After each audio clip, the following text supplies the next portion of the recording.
Basically what I do is we receive Linux from the field that need to be repaired, and I run a series of electrical diagnostic tests to figure out what is wrong with them.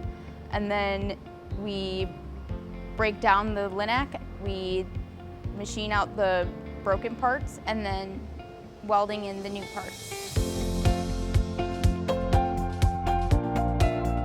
I ensure quality and accuracy of radiation therapy machines, and I also help keep medical costs down by being able to refurbish broken machines.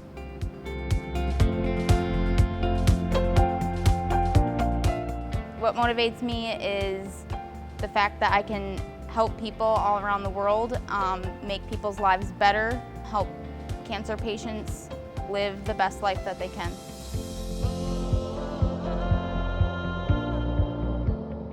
I think that we should have more female teachers in STEM programs and classes. I think we need to increase the level of female role models that we have in the science field. I hope to be a role model to other young females who are looking into STEM careers.